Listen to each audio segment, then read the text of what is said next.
Welcome to Listen, Learn, and Love, hosted by Richard Osler. On today's podcast is Jaxon Washburn.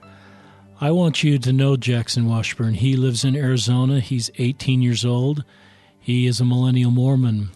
He's committed to the church, recently went through the temple, and is preparing to serve a mission. Jaxon is unique in the sense that he understands the complicated, difficult, and sometimes messy parts of his church.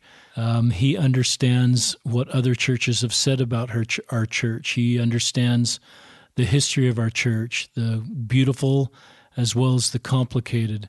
Jaxon is very unique in his ability to help us have great insight into our Millennial members.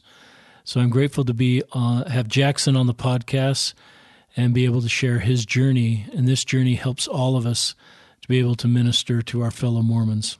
And so that's with a little background. Let's have Jaxon introduce yourself. Tell us how old you are. Tell us where you're going to college and what you're studying, Jaxon. Yeah, will do.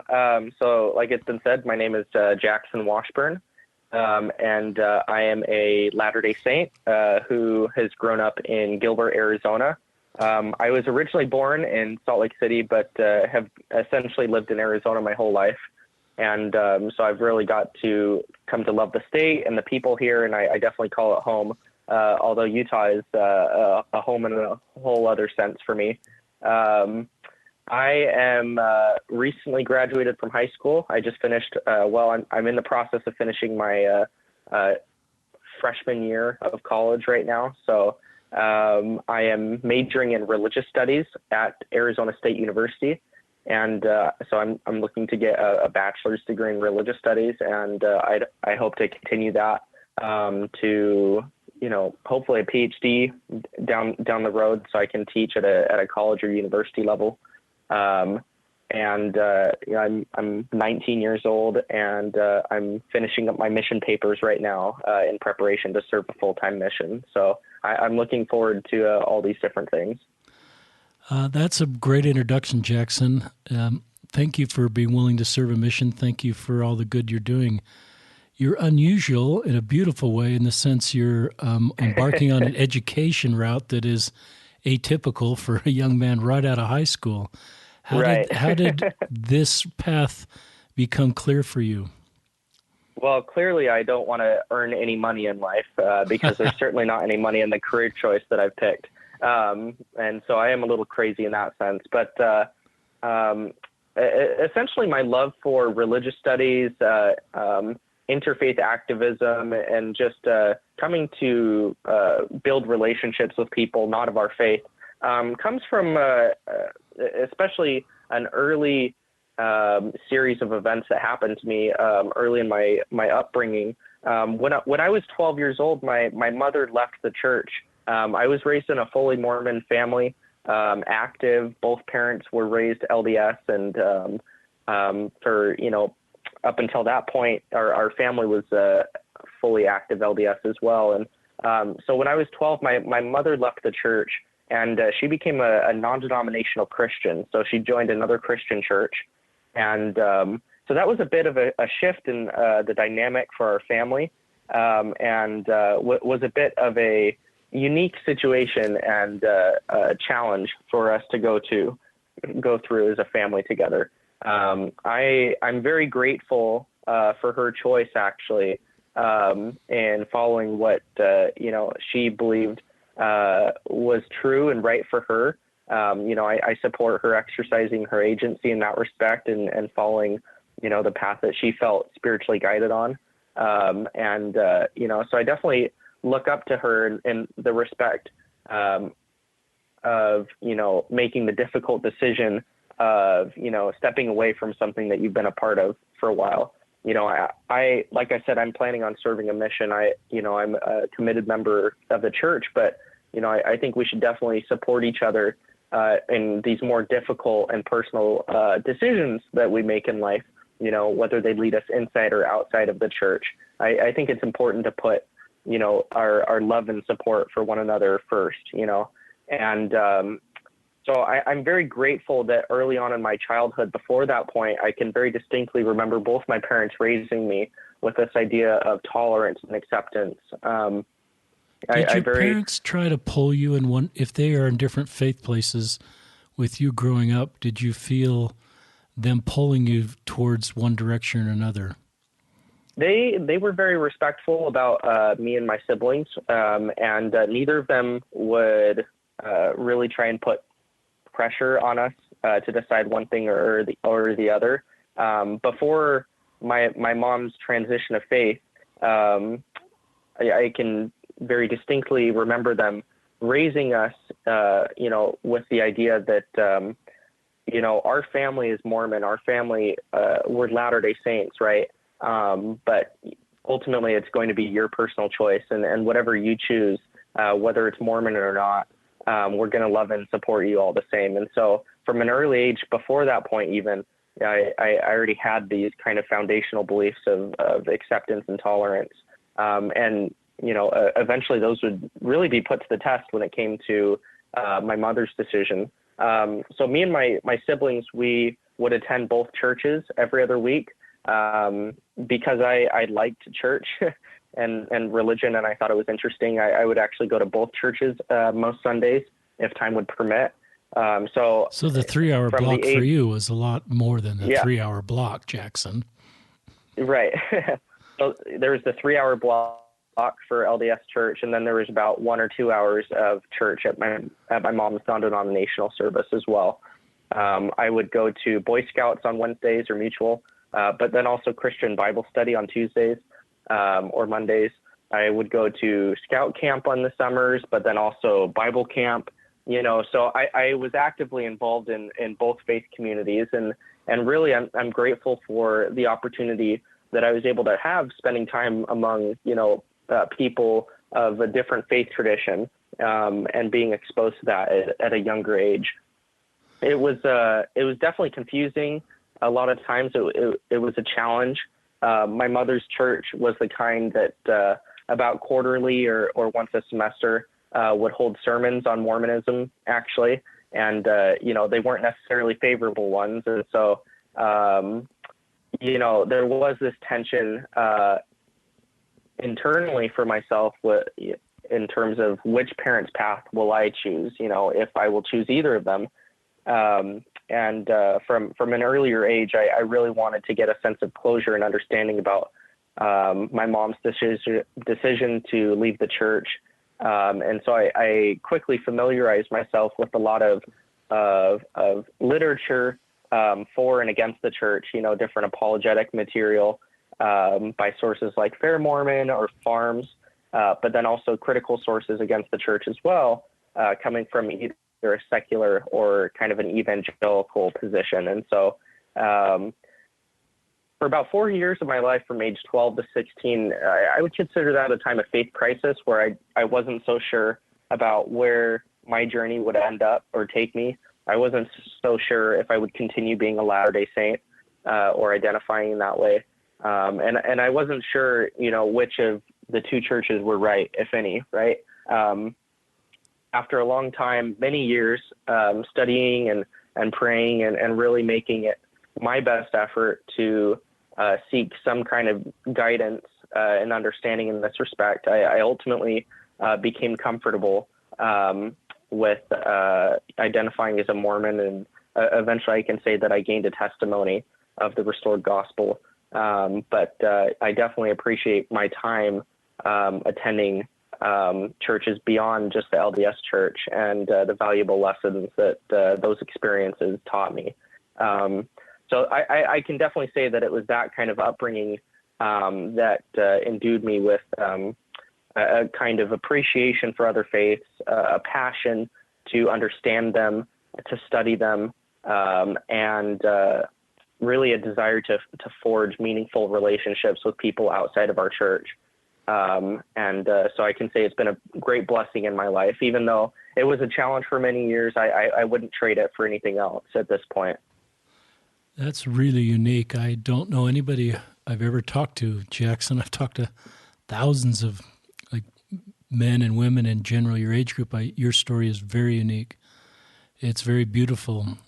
Tell us, our listeners, it's very unique, obviously, to be so aware of everything about our church, the difficult issues, and be exposed to different religions, and at a very young age make your way. And the only analogy I can think of is converts that come into the church that are hearing the church for the first time, coming from a different religion, but your path is different as you're Mormon going through this. And it's striking to me the love you have for other religions at concurrently with believing in the church. And we can talk more about that. Talk about, to our listeners, many of our listeners are working to find a way to stay. What are the things in our restored church that are sort of, I call them the dominoes with deep roots, that are really the benchmarks or the hallmarks or I don't know what the right visual is, that are the foundation points for your belief in our church? So I definitely speak for myself in answering this, right? That's really the only thing I can do. Good. But I can say that one thing that stood out to me was several things, of course. I don't say this at all to, put down any other faiths or people with different beliefs, right? These are just the things that I found extremely compelling and beautiful and really appealing to me in deciding, whether or not I might have a testimony in the restored gospel, or if that's even something I wanted to seek after. So I can say that, one element of it is the plan of salvation, its inclusiveness, its egalitarian nature, and kind of Mormonism's view in God. I would say that all of us have the opportunity to be exposed to the same fundamental truths, either in this life or the next, and to be given the same equal chance to accept or reject those teachings, those truths, and those principles. Mormonism has this belief that all of us receive light and truth and knowledge at a rate that we're ready to accept. Our journeys are very much based on individual progression. That we can always be bettering ourselves and strive for perfection as we look to emulate and follow the example of our Father in heaven and our Savior. And what's just really striking to me is just all of us have this opportunity. All of us have the ability and capacity to, draw closer to our Father in heaven and to our Savior. And that's not contingent on whether or not we hear about Mormonism in this life or the next. Really, if you think about it, one thing that shifted my paradigm for me was just thinking about, if being Mormon was so important in this life, then God's done a very bad job at making that a reality for people in mortality, just statistically, right? If that was like, if religious affiliation alone was, something that we should really be worrying about, I'm not saying it's not important to consider the teachings of the restored gospel in this life or to contemplate these things. But definitely, there are those who have the opportunity to be members of this church in this life make up the vast, vast, vast minority. And so statistically, we need to put things in perspective that all of us, even those outside of our tribe in Mormonism, will have the same opportunity. All of us have been given, no matter what tradition or religious upbringing we have, or even non-religious upbringing, all of us in our lives will be presented with choices and with true principles and things like that, that we can accept or reject. And these things will ultimately draw us closer or farther away from our Father in heaven. And so I think that's very beautiful that, just because you might have been born in a different faith tradition and that's all you know and that's all you'll ever know in this life, that still those things that you've experienced in mortality will ultimately be for your good. And that these truths, this light, that Heavenly Father is willing to give to us, it's not just contained in the restored gospel. It's not just contained in the Church of Jesus Christ of Latter-day Saints, that, it can be found in many different traditions. And I would ultimately like to think that they're all leading to the same place. Kind of an analogy that I'd like to give is kind of a superhighway with a lot of medians and roads turning in and out of it, right? Mm-hmm. I do believe that ultimately, if we follow the promptings of the Spirit in our life, if we follow and live according to the light and truth that we have, that it will lead us to the same place. And so I think it's very beautiful that Mormonism gives us all the shared opportunity to participate and receive the blessings that the restored gospel brings. There's not one person that won't be able to have the same full and equal opportunity as the other. So that gives me a lot of peace and comfort in this life. So that was very appealing, this egalitarian and kind of, universalist view of salvation. I very much fell in love with that. I also fell in love with the view of prophets and revelation and scripture as according to the restored gospel, that the heavens are not closed, that God still speaks to man today, just like he has in ancient times, and that he can move individuals today by prompting them with his Spirit to prophesy and give revelation and write scripture, just as he had in times past. And so that provides a comfort to me, knowing that God is concerned with us, and he's concerned with us in a very intimate sense, that he's willing to give revelations and guidance to us, specific to our day, and within our context and within ways that we can understand. One challenge that I faced when I was going through my faith crisis was I was grappling with how I felt about the prophet Joseph Smith. There's a lot of critical literature I was reading, which, depicted him in various lights. For a while, I wasn't sure if I believed that he was a prophet or a good person, or if he was being sincere with the religious claims that he was sharing. But after studying the history eventually, and just being fully open with it, and not holding back, not restricting myself from reading any source, I ultimately couldn't help but feel like I was in a very similar position to Joseph Smith, even when my feelings towards him weren't that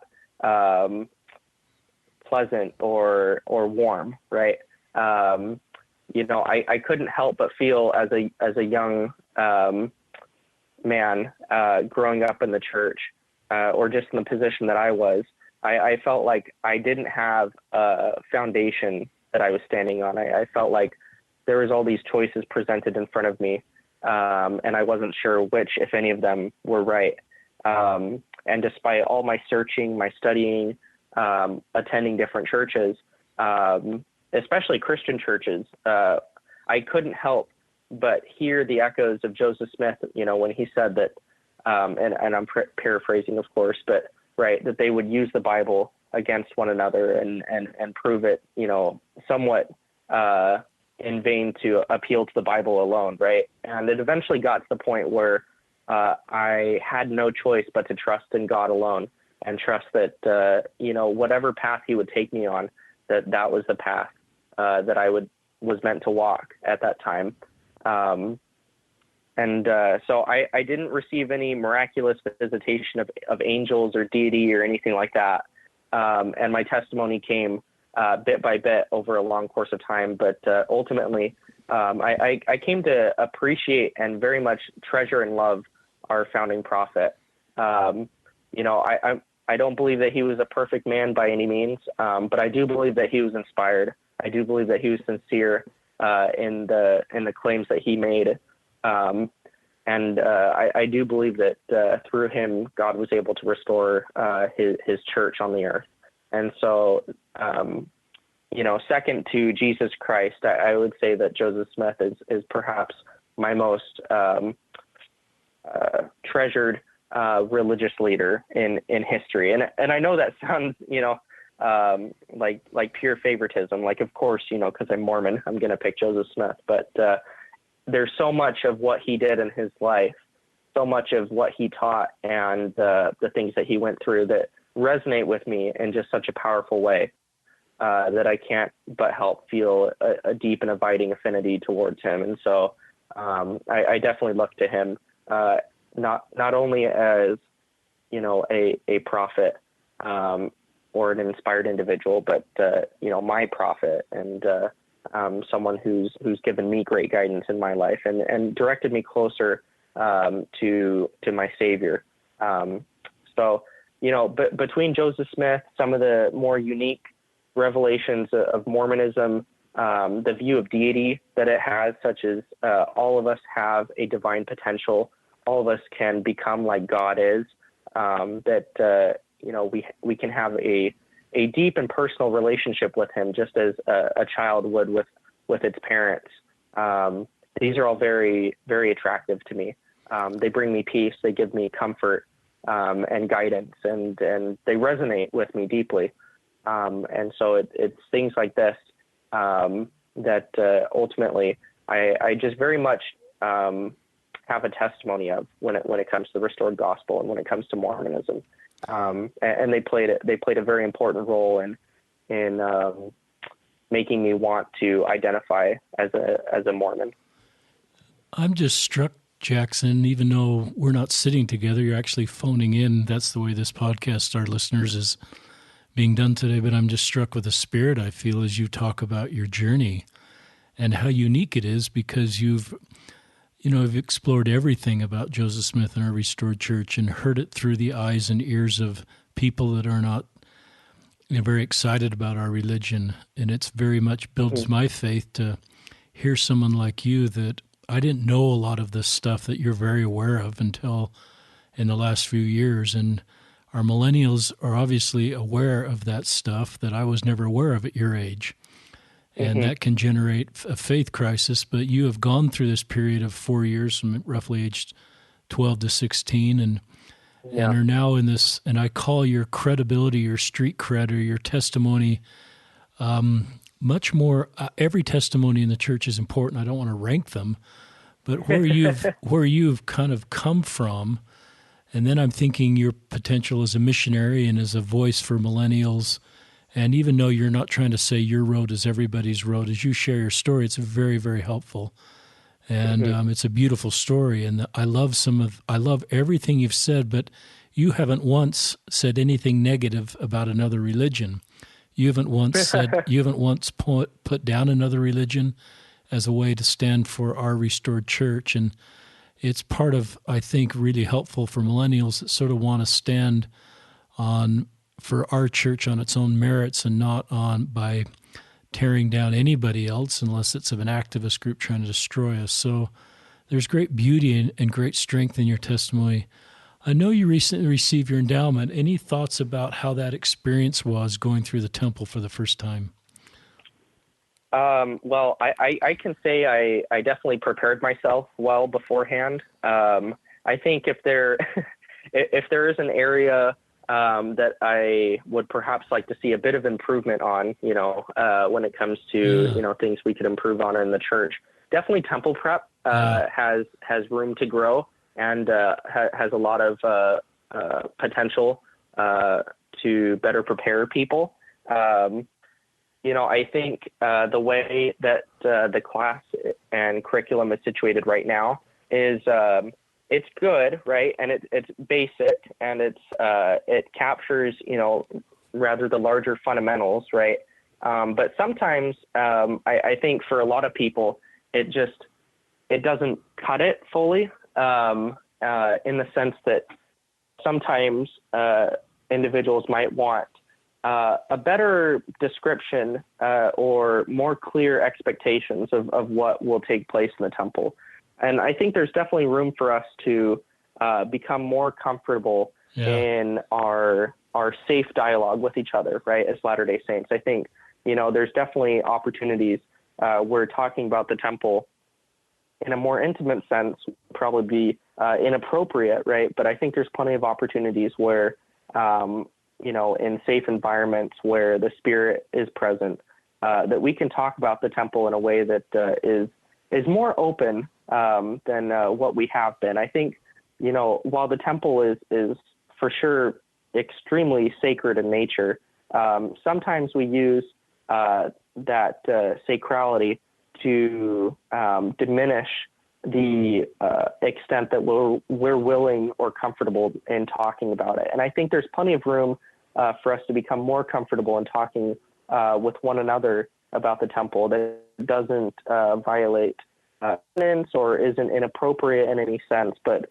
definitely honors the sacred nature of the temple, of what goes inside, but at the same time better prepares individuals to enter in it and make covenants with it. I think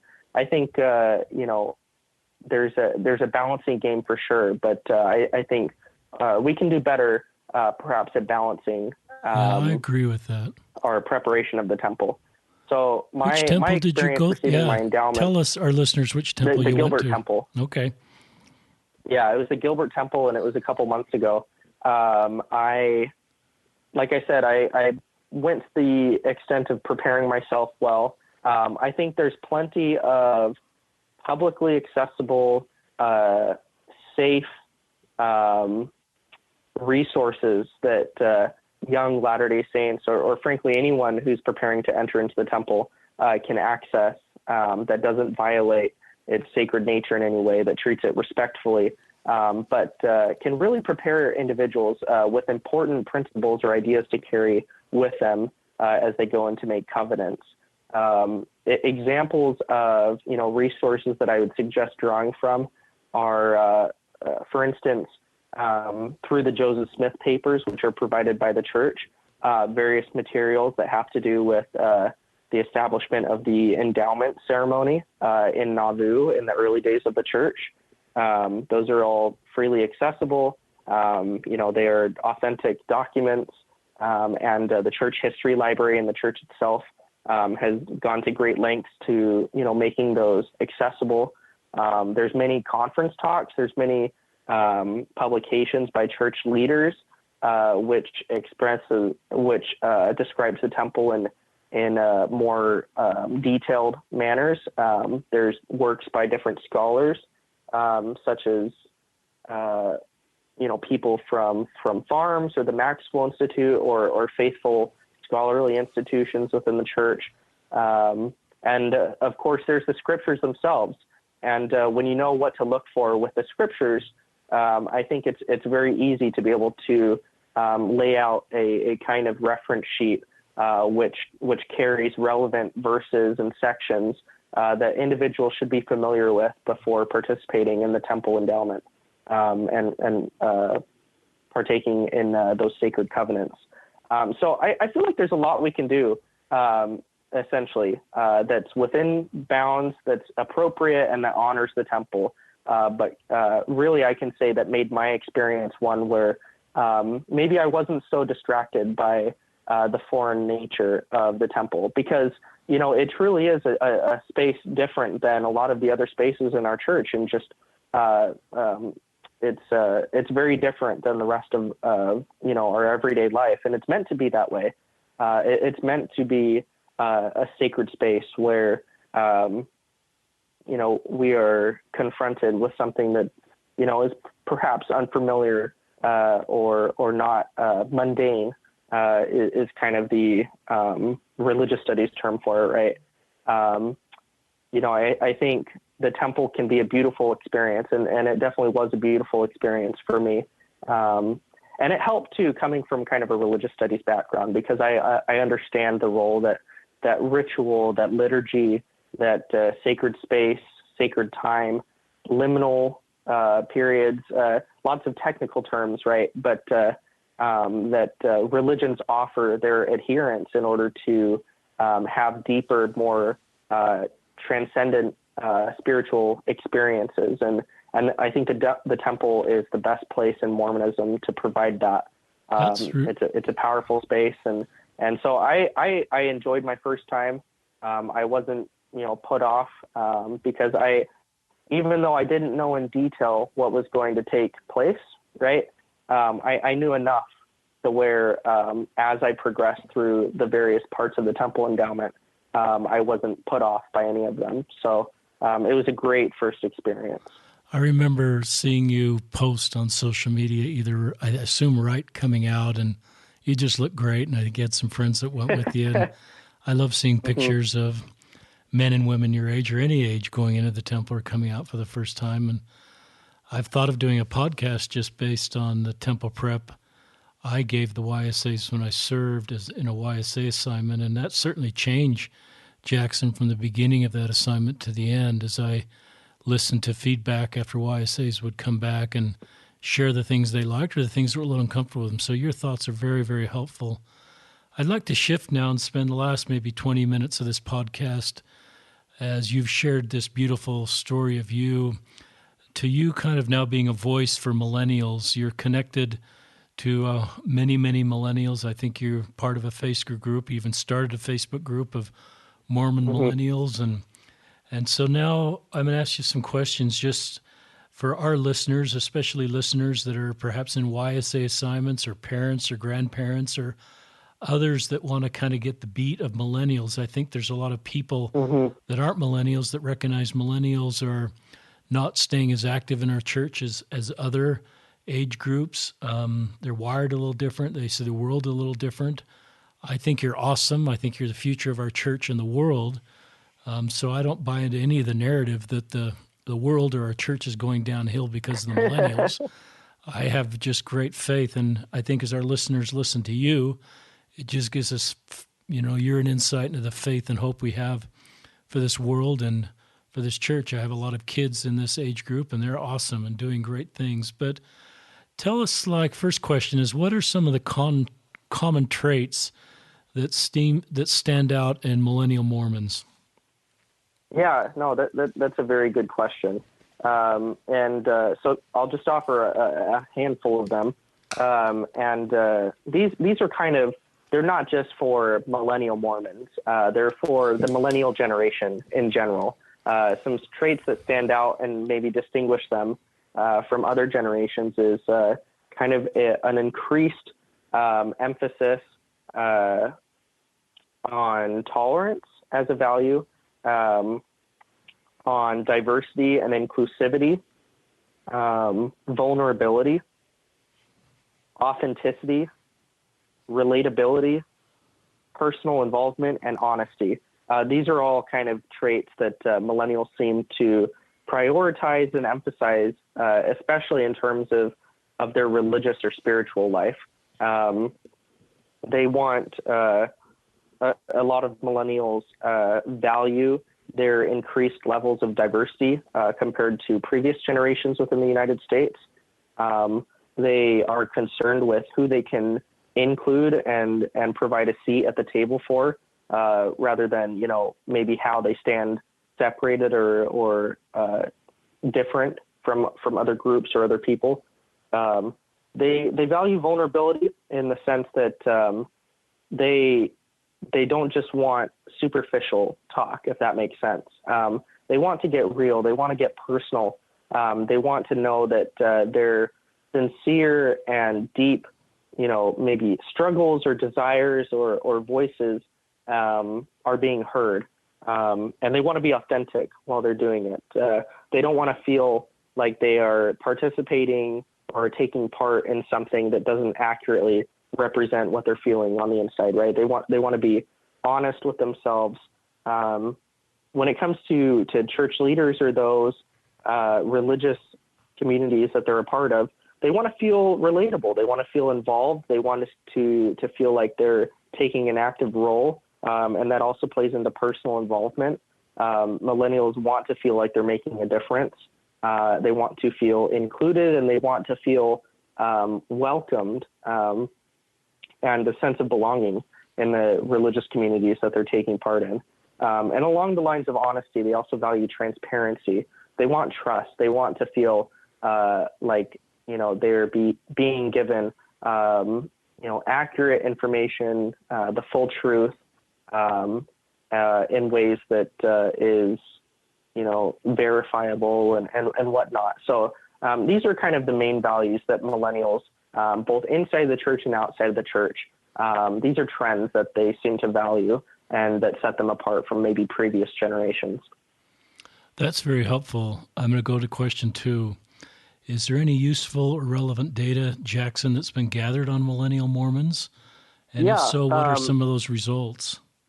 Mm-hmm.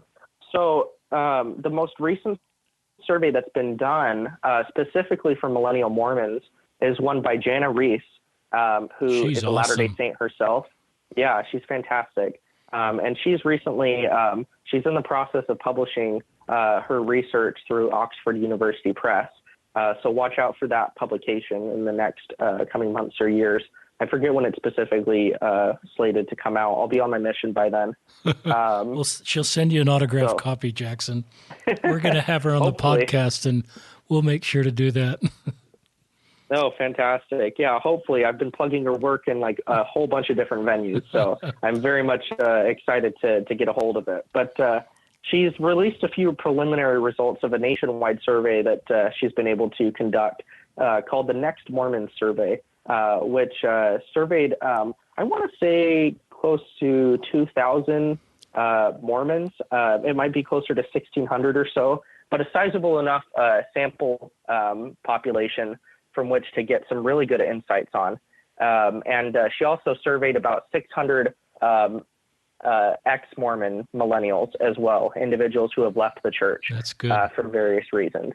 So, she has some very valuable results that are very scientific, they're thorough, and I think leaders of the church on all levels should be paying close attention to in kind of seeing what are the needs of the up-and-coming generations within the church, So I'll just quickly, tell you 10 things that you should know about millennial Mormons.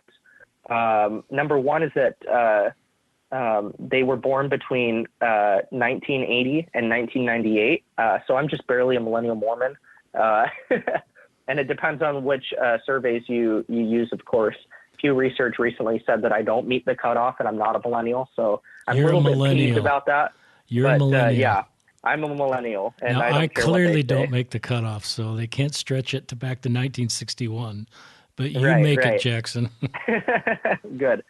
So they're the youngest generation of adult Mormons. They're the most recent group that's becoming ages 18, 19, 20. Right now we're transitioning into Generation Z, which follows the millennials. Actually, there's no confirmed name on what that is just yet. Some people call it the I generation, like an iPhone. Yeah.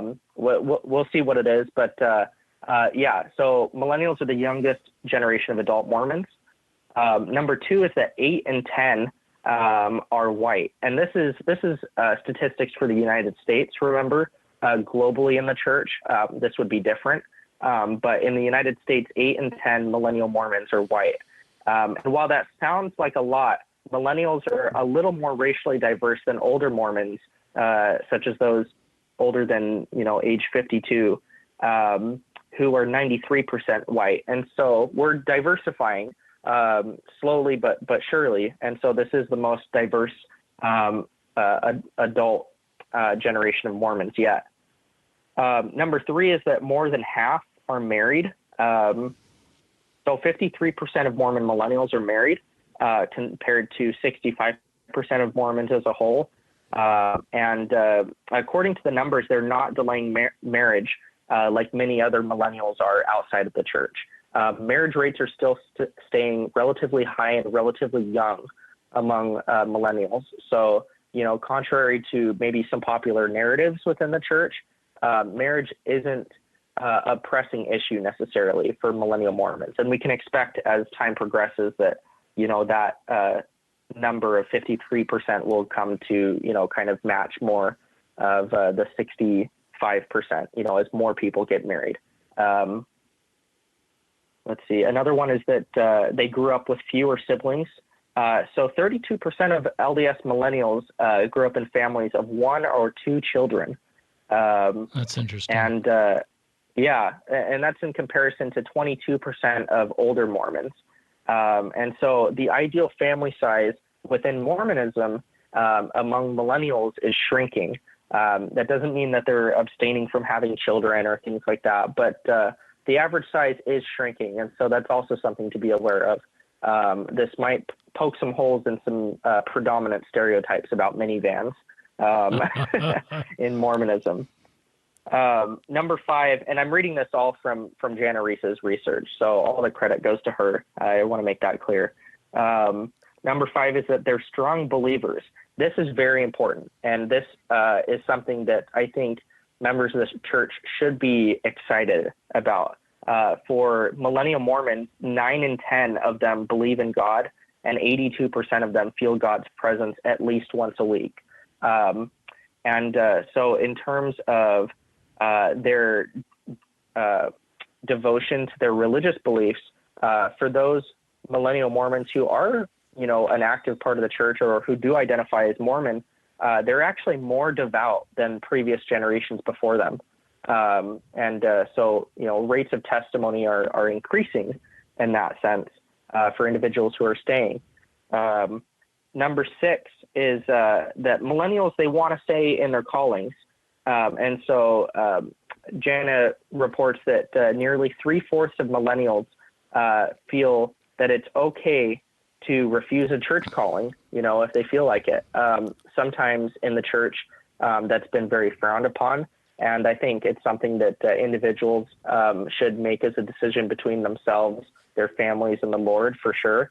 But more millennials are feeling like they have the ability to exercise their right in turning down a calling if they feel so impressed. Number 7 is that they tithe. 7 in 10 millennials pay a full tithe, but many pay it on net income, which is less common than among older Mormons. So you still have high rates of tithing being paid, and that might be higher than previous generations as well. I'd have to look into that, but I think that might fall along the same lines as overall religious devotion. Number 8 is that they like to talk about their faith. So 2/3 of millennials share their views on God at least once a week, and that's the highest out of any Mormon generation. Millennial Mormons will take advantage of this at the workplace, at school, but then also using social media as a powerful platform to reach lots of people with the message of their faith and the restored gospel. They're very vocal about it compared to previous generations. And so I think, there's plenty of opportunity there to be very, very happy about that and excited at the potential that social media and the internet can play in reaching people with the message of the gospel. Number 9 is that this one might be not so positive for some people, but 66% of Mormons over the age of 52 had seen General Conference in the last 60 months or the last 6 months, while only 44% of millennials have. So millennials tend to not watch General Conference as devoutly as other generations. And this could be in part because they rely on, accessing General Conference through other means, not just sitting down and watching it all in one large weekend binge session like has been tradition, but by, listening to it afterwards through recorded talks on their phones, perhaps by printing them off. So they're accessing General Conference in a lot more ways, but traditionally or generally, they're viewing it, on General Conference weekend at lower rates than other generations.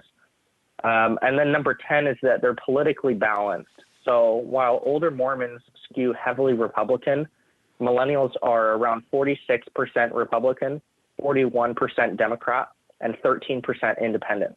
So we're seeing a lot more of a equal representation on both sides of the political spectrum.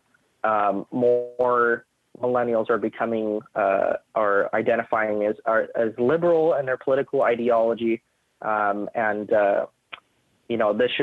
This should be something that's only concerning, if you might belong to a certain political party that may or may not agree with certain other parties, right?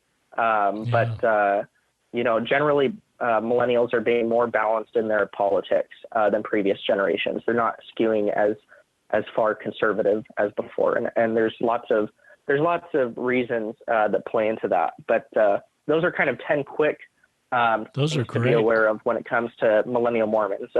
Jana Reese's survey and the research from it, a lot of it is accessible online, especially through her blog posts or articles through the Religion News Service, through which she's a journalist for, and she has some very important data that is out there and that is soon to be published on Millennial Mormons. And I think it is definitely to our benefit to understand that and to adapt our church in some of our maybe practices or rhetoric or attitudes to ways that meet the needs of millennials, which are different than previous generations. And that's something that's natural, that happens from generation to generation. So that shouldn't necessarily be of concern to leaders. That's just something that happens naturally between generations. They have different concerns, they have different traits, and naturally, I think the restored gospel is dynamic enough to be not necessarily changed, right? But to be taught in a way that's adaptive to a variety of different conditions and needs and circumstances. So those are kind of some quick facts on millennials. Jaxon, we're just going to keep hearing from you. You've got great things to say. So the next question is, what are some of the things that millennials grapple with in particular that might make membership in the church difficult at times? Okay, so I'm going to give you 5 findings from the Next Mormon survey, which have come back to represent, and I can confirm this from personal experience as well, what are the major challenges that millennials might grapple with today. So number 1, 32%, this is coming from the 600 or so individuals who had left the church, who are millennials, who were part of the survey. So 32% of them said that the number one thing that would have helped them, or maybe the biggest thing that challenged that in their membership, was if ward members had been more loving and less judgmental. And I think this is something that all of us have experienced to some extent in the church, in the culture of Mormonism, and just very dependent on where we live, of course. But if you're living along the Wasatch Front with, specifically in communities where there are high concentrations of Mormons, it can be very easy to feel like you're part of a community and a culture that's very homogenous, right? And sometimes that goes to the extent of perpetuating a culture of perfectionism, of legalism, of judgment, right? And things that I personally feel are out of line with the teachings of the restored gospel. A lot of times we have this desire to make it look like we have it all together, that we're keeping up with the Joneses. And sometimes our wards, our family wards and whatnot, can be environments where these kind of unhealthy views are perpetuated, or attitudes, right? So I think all of us can stand to be more loving and less judgmental when it comes to how we welcome those who are different than us, maybe those who are marginalized or who are standing to the side, or maybe aren't as involved in the church. The best thing that we can do is extend an active hand of fellowship that really is sincere, that isn't just predicated on, whether one is an active member or not, or wants to be, right? We should be extending the same hand of friendship and really minister to them with their physical and spiritual needs to the best of our abilities. And I think that's a powerful way that we can include people in our faith community, is by being more loving and less judgmental. Another major challenge that was cited was regarding the church and certain positions it has on social issues such as same-sex marriage or women's roles in the church. This is a big concern for not just millennials, but those who ultimately have chosen to leave the church. In terms of how we treat our LGBT brothers and sisters, at the spaces and the roles that we have for the church. I think that's another area where there's certain things that in order to change would have to be revealed by the Lord, to his prophets and apostles, right? But there's plenty that we can do to the best of our ability to make, church and our wards healthy and safe environments for those, regardless of their sexual orientation or gender. And there's great lengths that we can go to make people feel included and give them a sense of belonging. And I know that you've done fantastic work in this respect in leading your own YSA ward when you were bishop. And so, I really appreciate the example that you're leading, Richard, and showing, active members ways that they can be sensitive and supportive of all these things, because truly it is one of the bigger facing, or, one of the bigger concerns facing millennial Mormons. Thank you, Jackson. Means a lot coming from you. Yeah. Number 3 is that they say, if the church had provided better answers to my questions or faith crisis. I think, this goes right along the lines of making people feeling loved and supported and not necessarily judged, right? And we need to make space for people in the church, no matter their level of testimony or maybe where they're at, and support them in their struggles to the best of their ability. I think there's a lot of answers that's been provided both by the church and by, members of the church or scholars in relevant fields. I invite anyone who, is curious about the history of the church or various doctrinal or scriptural aspects of it, just really anything. I think all of us should have the spirit of open investigation and of seeking truth and seeking it from good sources. Good sources doesn't necessarily mean published by the church either.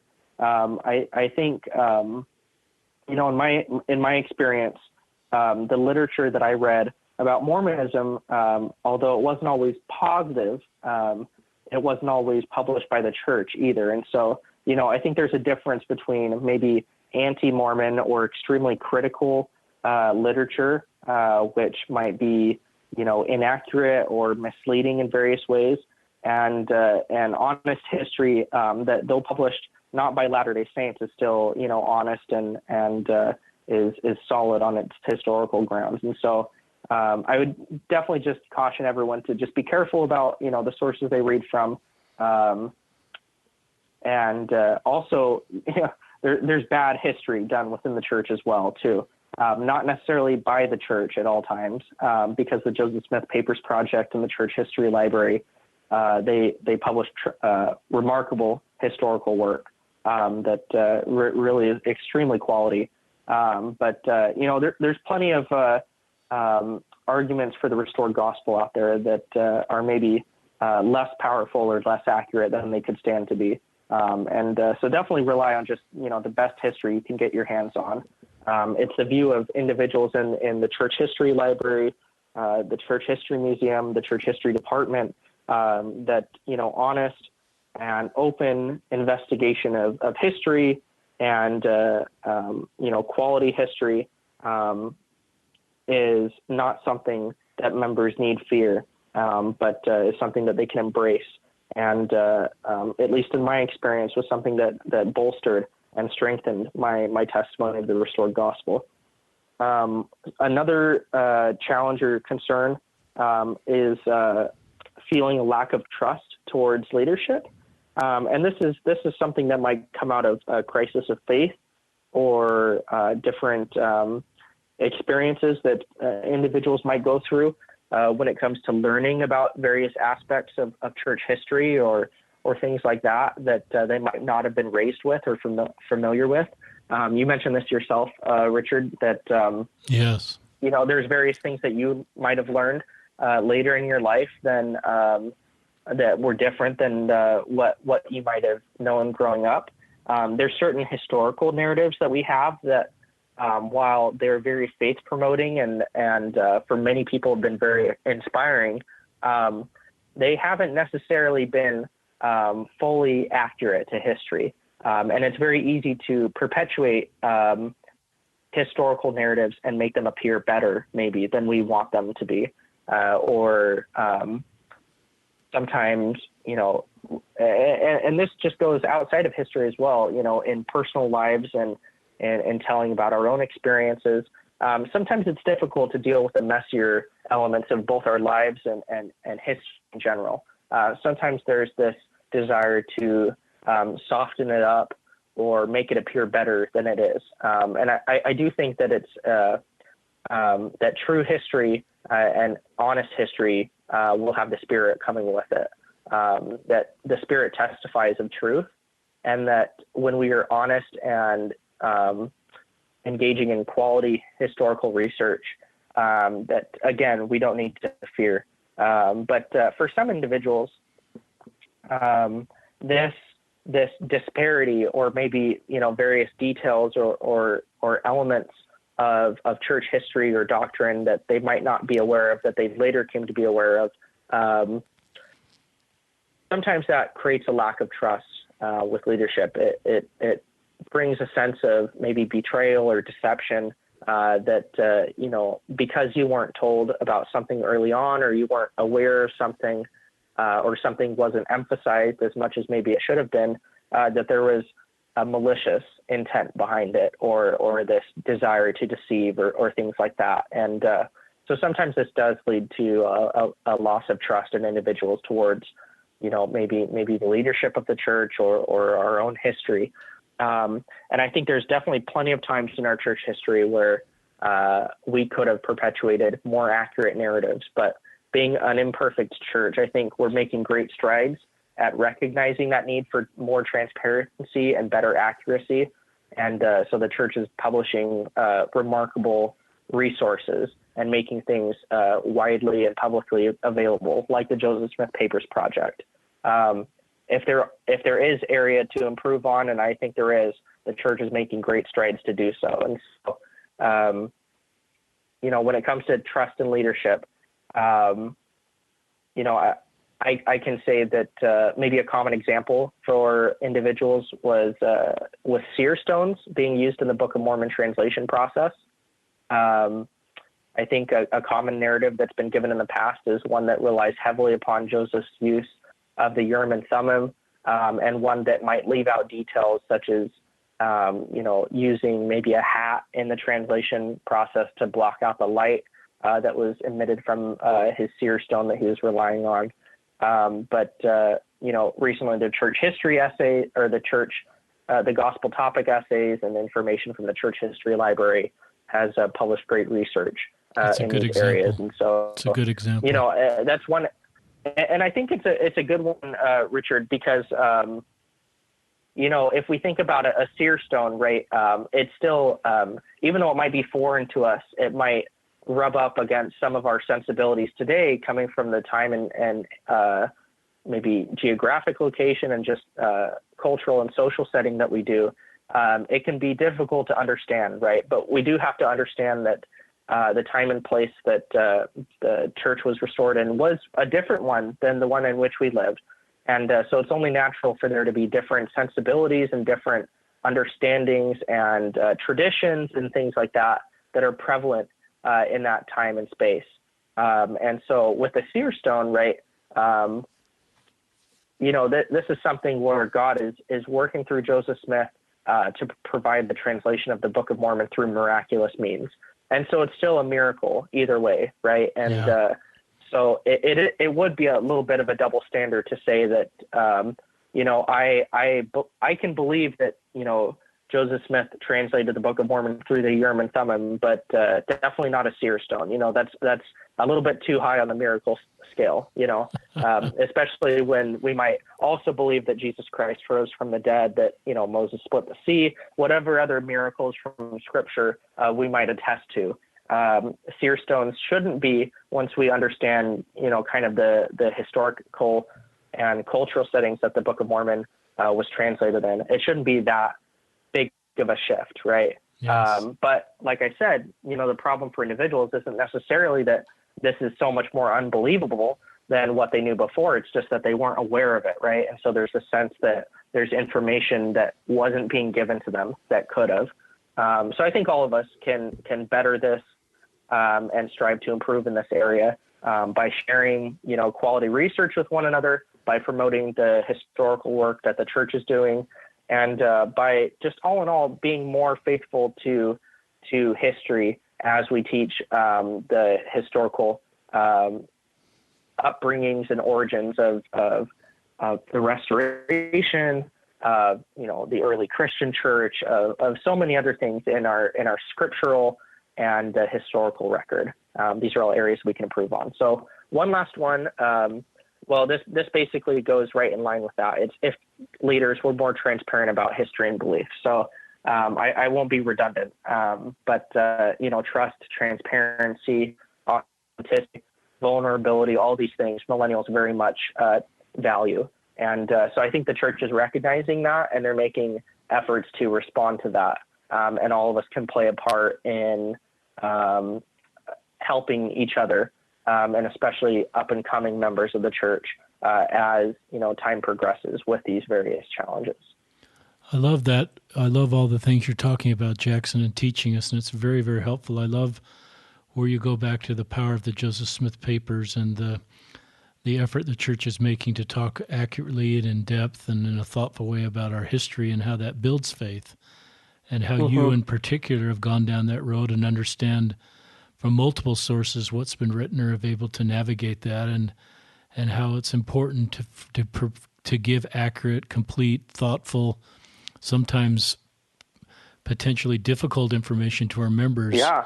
Your generation is wired to handle all that. And I think it results, just like in your example, of more being able to stay as they're able to be given transparent information about our history. I'm going to move to the next question.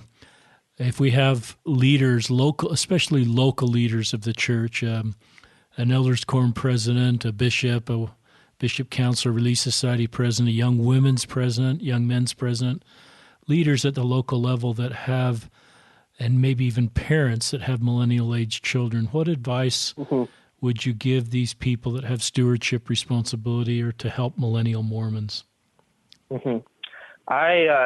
So a few things. I'll say a few things to this. First off, you might be tempted to maybe hover over, those that you're concerned with. But like I was talking about previously, millennials, they do value trust.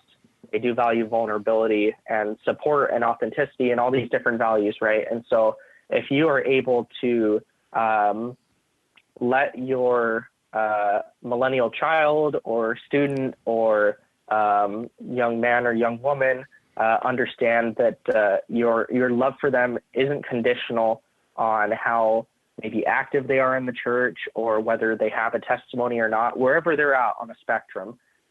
If you put that first, I think that can open the way to a lot of people feeling supported, feeling validated, and really understood in the struggles that they go through. It might be tempting to maybe want to maybe judge them or correct them in different areas. And while at times that might be appropriate for sure, especially in certain capacities, I do think that giving them the means to figure things out is very important as well, right? Stepping back and trusting that they can handle the process. Because I think all of us, we go through this part in our lives where we are actively trying to figure out who we are and what we are going to live for, and what our families will look like, what what beliefs we have, what are the things we value, right? And so sometimes we need a little bit of space and trust enough to figure that out for ourselves. And I think that speaks to a major principle in the restored gospel and in the church, that all of us have agency that we can exercise, and that all of us have a responsibility to come to our own testimony of things, that ultimately that choice has to be ours. So as individuals or youth in the church might grapple with certain things, definitely be a listening ear, a place of trust, and a place where they feel safe in expressing maybe their struggles or their views or their hopes, their dreams, anything that's going well for them or maybe not so well. If you can set yourself up as a place where youth feel comfortable coming and talking to you and feeling like they have a place where they belong, I think that can be very powerful, establishing relationships like that. When it comes to maybe being asked questions along a historical or doctrinal line, or anything of that nature, definitely don't overextend yourself. If you're not sure about something, if you're not sure about maybe an answer, there's nothing wrong with let me get back to you on that. Maybe I don't know, or let's look into this together. I think if individuals come to you looking for resources to learn more, like I've been saying, the church provides so many things along a historical line. There's many publications from faithful Latter-day Saint scholars, or even literature, from non-Mormons as well, which can be very beneficial as we all engage in this exploration of truth, of our faith. And I think if you can support individuals in their research and consideration of various areas, that they'll be able to find answers that they're seeking eventually. Sometimes those answers might take a long time for them to come, and sometimes even the best of us, the best scholars and the best leaders in the church, sometimes we don't have all the answers too. And so also putting things in perspective, that this journey isn't meant to be over in a day or a week or even a year, that this journey that we're on will last a lifetime, right? I walk it, you walk it, Richard, people of all ages walk it. And so there's always new things to learn. There's always new experiences to be had. And we're never truly done on our progression and our discipleship. If we can put things on an eternal perspective, to tie things up with what I mentioned early on in this interview, God, he works with us. He's on our team. He's rooting for us, right? He's here to comfort us and guide us. And there's great truth and light out there for us to discover and to be had. And the more that we lean into that, I think the better off that we'll be. And that definitely includes an element of wrestling with deep personal problems or challenges or situations we might be going through.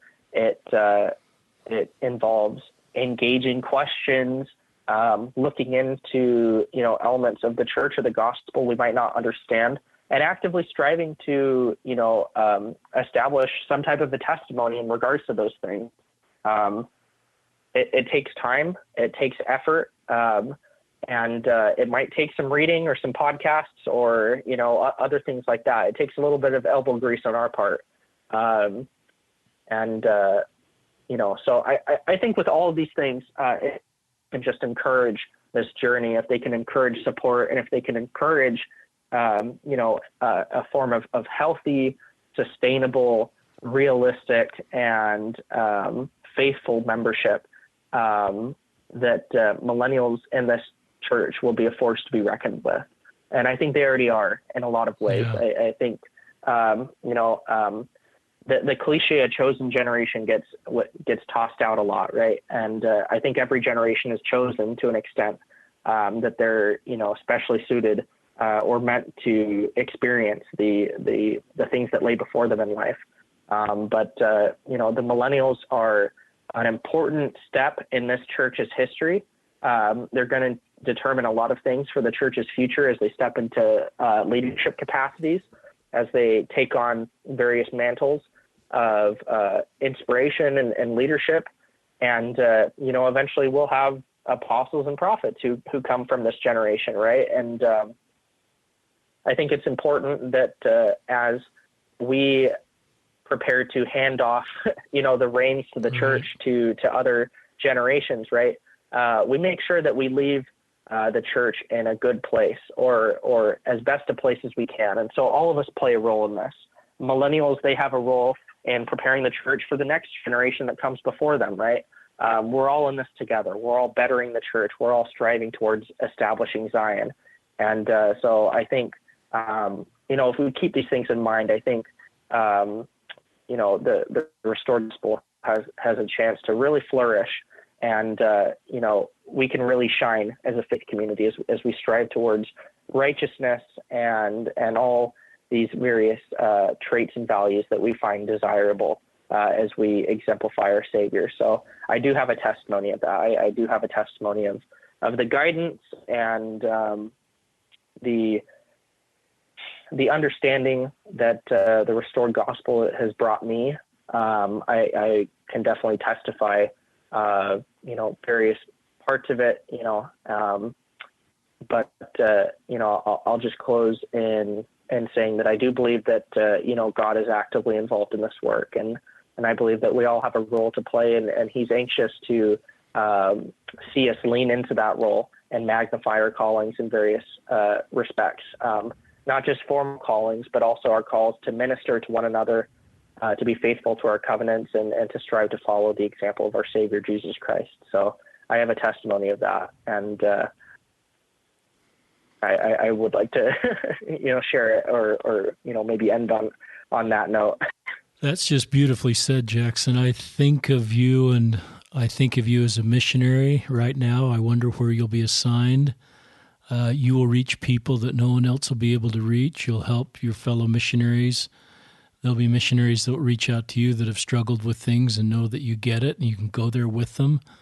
They can be vulnerable and honest with you, and you'll be able to talk to them about your road, and people will forever, the rest of your life, be safe opening up to you. And the man you are and the values you represent and your view on the world, it makes you safe for people to open up to. And I think as more and more people get to where you are, then more and more people are safe opening up to each other. I love where you started this podcast, or the questions I asked with the common traits of millennials, and you went through that list, and I thought of the elders quorum that I was just a part of and how that's a younger group than me, but the kind of conversations we had in that elders quorum were the kind of things you talked about.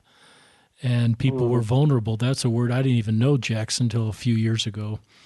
And the great strength it takes to be vulnerable. Real men are vulnerable, and they open up with how they feel. And if we can do that at church, and we can do that with our friends, and we can do it with our missionary companions and our investigators, then I think we have a lot better ability to bring people to Christ. So, I'm thinking of parents that are listening to this. I interacted with a wonderful lady in our own congregation who's raising a beautiful family, and I kind of listened to some of your advice through her ears.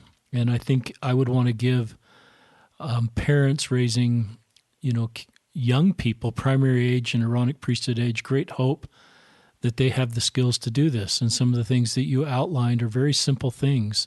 Love and creating a spirit of open conversation and a spirit of, just like it happened for you, of honoring everybody in their individual feelings and journey. I think we can honor people even if they have feelings that are different than ours, and our children perhaps have difference than ours.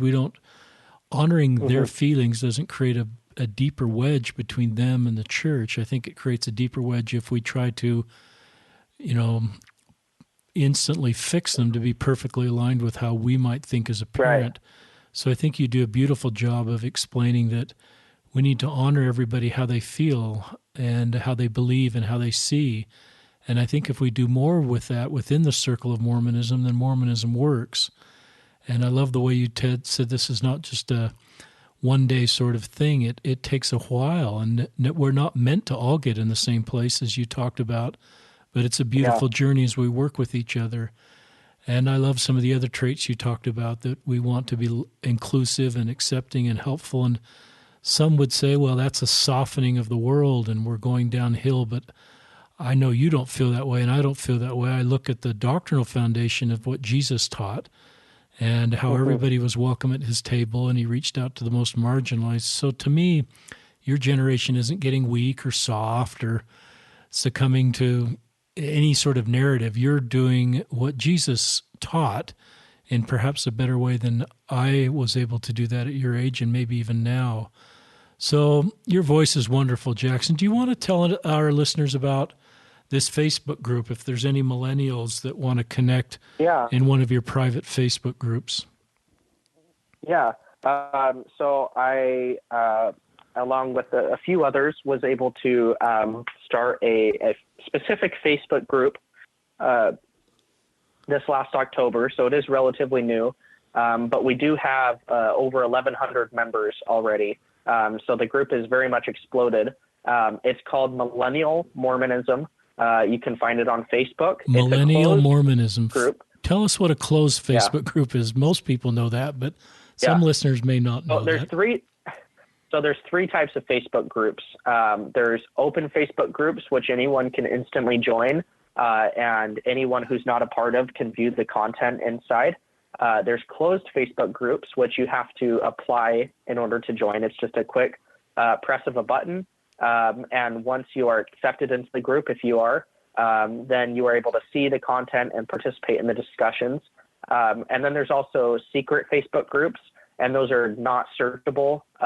You have to be invited into those. And so Millennial Mormonism is in between. It's a closed Facebook group. And essentially, I can pull up the description right now if you'd want, Richard, if that's okay. Go ahead. Okay. So to describe Millennial Mormonism a little bit, the group is a community discussion group with the intent of providing Millennial Mormons of various stripes, backgrounds, and activity rates with an open environment to dialogue, chill, and share constructive commentary with one another. We use a lot of millennial vernacular in here, so I apologize, Richard, if it goes over your head. It does, but that's good. No, that's fine. And we share constructive commentary and at times criticism regarding Mormonism, Mormon culture, faith development, and what our future as members of the church look like as the up and coming generation. So again, this is a vulnerable and open and authentic space that we're sharing. And sometimes, if there is criticism, it's meant to be constructive in nature. We're here because we care about our religion, our faith community, and the role that the church plays in our lives, being willing to make changes and solve problems as we work towards establishing Zion. We empathize and encourage those dealing with crises of faith. Many of us have been there too. We want the church to make the church an inclusive, open, healthy, and engaging space where all feel welcome and spiritually uplifted. We strive to live our lives in an authentic and Christ-like way, desiring to follow the example set by our Savior and our heavenly parents. We own our faith, warts and all, and are willing to look at our past mistakes to ensure a better future. We absolutely aren't perfect, but we strive to improve and progress ourselves in efforts to live righteously. We want to let people know just how freaking awesome Mormonism can be when done the right way. And lastly, we understand that society and the world are changing rapidly, and with it, we hope to promote a healthy and sustainable Mormonism that will survive the years to come. We aren't better than those who came before us, but we are different, and with said differences, they necessitate new, dynamic, faithful, and sustainable paradigms and approaches to the faith that we love and the covenants that we honor. So we are Millennial Mormons, and the future is in our hands. So that's just a little description about what the group strives to endeavor and look like. It's a group what age group do you need to be? Is this 1980 through 1998? Yeah, so we do. We have set it up as an environment or a space where millennials will be most comfortable in. Right. And so it is primarily geared towards millennials. Good. Individuals who are non-millennials, so who are older, can still be accepted to the group upon special request. But we just ask that individuals who come from maybe older backgrounds maybe operate more as wallflowers or silent observers. That way, the millennials present can really feel like it's a space where they can connect with others their own age. Not that there's anything wrong with people of older age generations, but this is a space we're trying to set up specific to meeting the needs of millennial Mormons. So there's a wide spectrum of individuals in the group. There's individuals who are very active, who are maybe more conservative in their politics, who are active and liberal in their politics. There's more maybe progressive members, some inactive members, some individuals who have left the church even.